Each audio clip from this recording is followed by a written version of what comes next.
regardez Cursus Féminin, le rendez-vous des femmes intemporelles, émission Yebiso Bassi. Mesdames, merci de nous suivre. On commence avec notre première rubrique Actu au féminin, le journal de femmes. C'est parti.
La Fondation Denise Nyakero Tshisekedi a lancé la première édition d'un concours national d'écriture dénommé Excellencia Jeunes Talents Littérature. Ouvert à tout Congolais vivant sur les territoires nationaux, ce concours consiste à rédiger des textes en langue française autour de deux thèmes, à savoir la drépanocytose et la lutte contre les violences basées sur le genre. Ce concours a lieu sur toute l'étendue du territoire national. Il a commencé le 1er avril et prend fin le 30. Ces textes devront être envoyés avant la date du 30 avril à minuit à l'adresse suivante: excellencia.littérature@fondation.org. Les candidats sont donc priés de respecter les règles du concours qui sont disponibles à l'adresse suivante: www.fondationdnt.org/excellencia/littérature.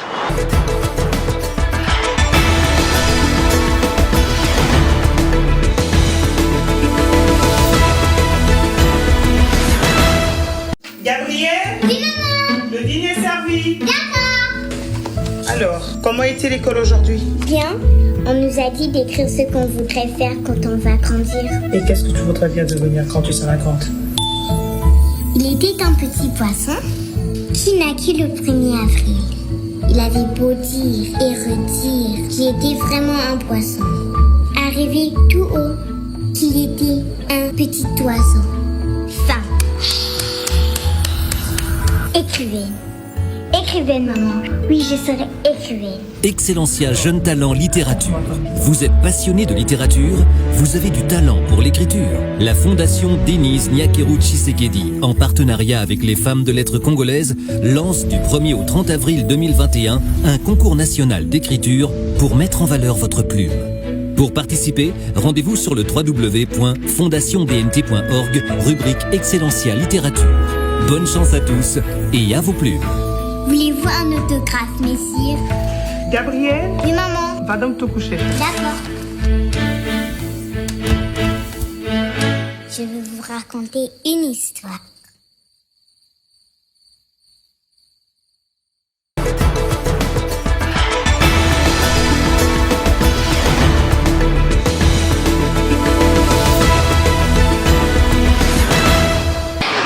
Cette fois-ci d'une autre organisation, la Fondation Kassalou, une structure sociale, éducative et culturelle qui travaille dans l'amélioration des conditions de vie des orphelins, enfants de rue et enfants abandonnés appelés communément Chégué.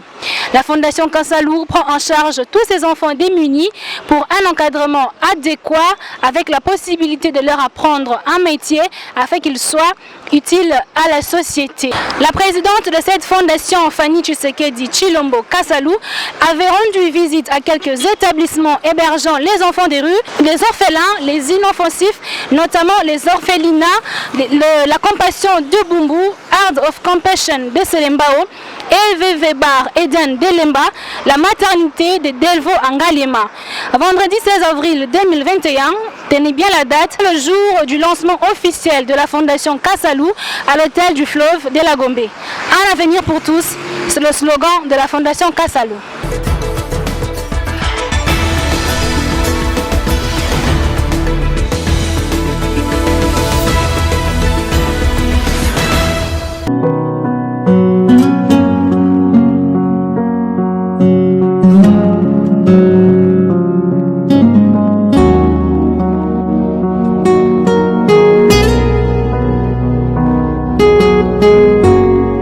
En 2017, le nombre d'enfants de la rue est estimé à environ 35 000 dans les rues de Kinshasa, avec des enfants à partir de 4 ans.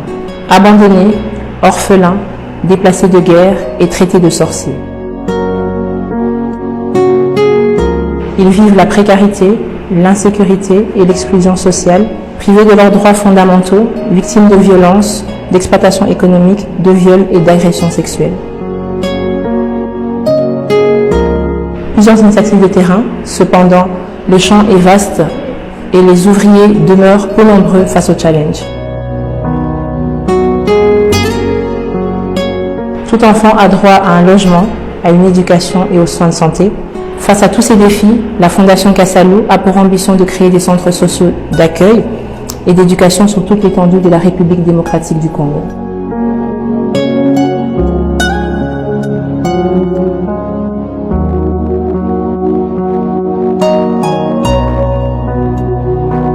Ces centres s'appuieront sur nos 3 pôles d'action qui sont 1. Le pôle accueil socio-éducatif, 2. Le pôle éducation et formation, 3. Le pôle médical et sanitaire.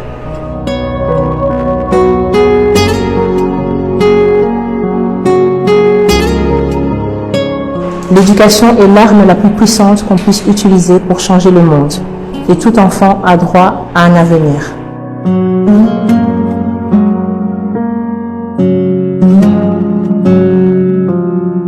Nous sommes tous concernés, mobilisons-nous tous ensemble et accompagnons ces enfants. Oubliés d'aujourd'hui, mais espoir de demain, et donnons-leur à tous un meilleur avenir.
L'actualité féminine nous emmène en dehors de nos frontières et continents pour parler de Vyoka Osmani. Qui est-elle? Eh bien, c'est la nouvelle présidente de la République du Kosovo, deuxième femme dans l'histoire de ce pays. Suivez le portrait de Vyoka Osmani, une femme trentenaire dressée par nos confrères d'Euronews.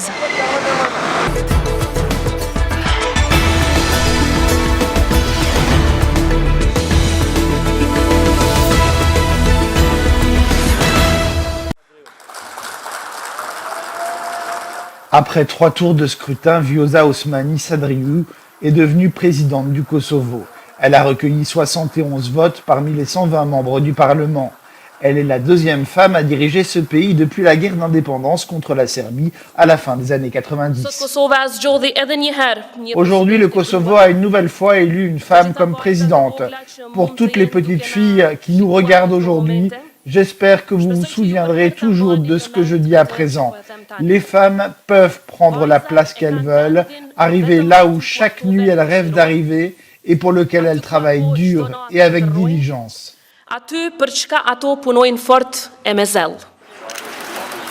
En novembre, Ousmane Sadriou avait déjà temporairement remplacé l'ancien président Hachim Tassi, contraint à la démission en raison de son inculpation pour crimes de guerre et crimes contre l'humanité par un tribunal spécial à La Haye. C'est une alliée du nouveau Premier ministre Albin Kurti. Le poste de président est en partie honorifique au Kosovo. La nouvelle dirigeante commandera tout de même les forces armées.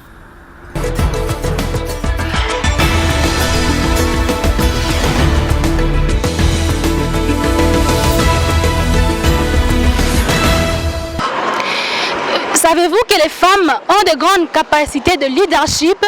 Oui, les femmes sont des managers qui assurent l'équilibre social et l'économie colossale. Génie féminin de ce jour vous emmène à Bukavu, chef-lieu de la province du Sud Kivu, à la découverte d'une femme vivant avec handicap munie d'un leadership extraordinaire. Mesdames, je vous laisse découvrir Modestine Sifaosha.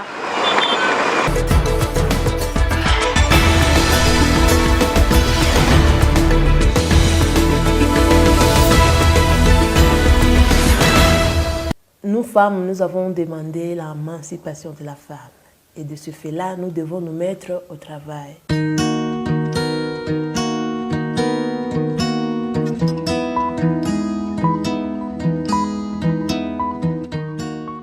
Moi, c'est Modestine Sifaoucha. Je suis une femme entrepreneur. Je travaille dans la protection de l'environnement, mais aussi la sécurité alimentaire. Ce fait, je fais une partie de mes écoles universitaires à l'IOB et une autre partie à l'université de la Nouvelle-Pâques. Donc, je suis aussi une femme ou juriste en formation. C'est un matin comme les autres jours pour Modestine Sifaoucha. Cette jeune fille dynamique d'une vingtaine entre dans le monde des affaires après un passage dans quelques organisations de défense des droits de l'homme et surtout des personnes vivant avec handicap physique. Elle s'est par la suite spécialisée dans l'élevage de poulets et la fabrication des briquettes afin de limiter des dégâts humains sur l'environnement causés par l'abattage d'arbres.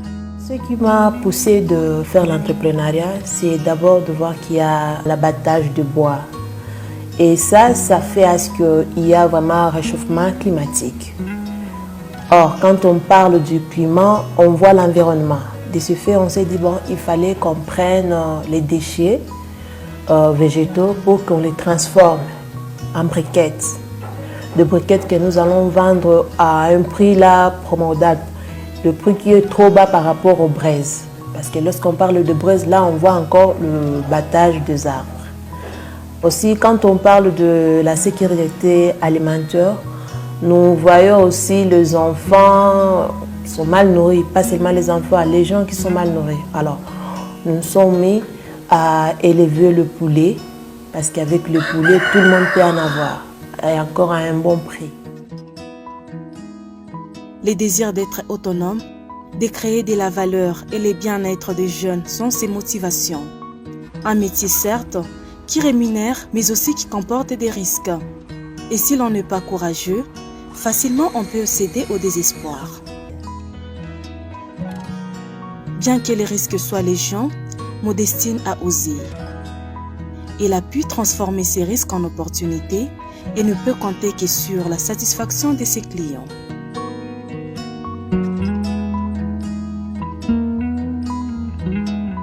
N'attendons pas seulement que l'homme amène tout chez nous. Surtout, je prends l'exemple de nous femmes, jeunes femmes qui sont encore chez nos parents. N'attendons pas tout chez nos parents.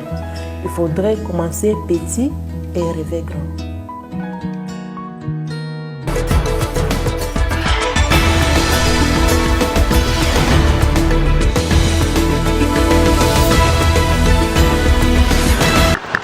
Merci à vous d'avoir suivi ce nouveau numéro de votre émission Cursus Féminin. Portez-vous bien. Cursus Féminin, honneur à la femme qui traverse les temps.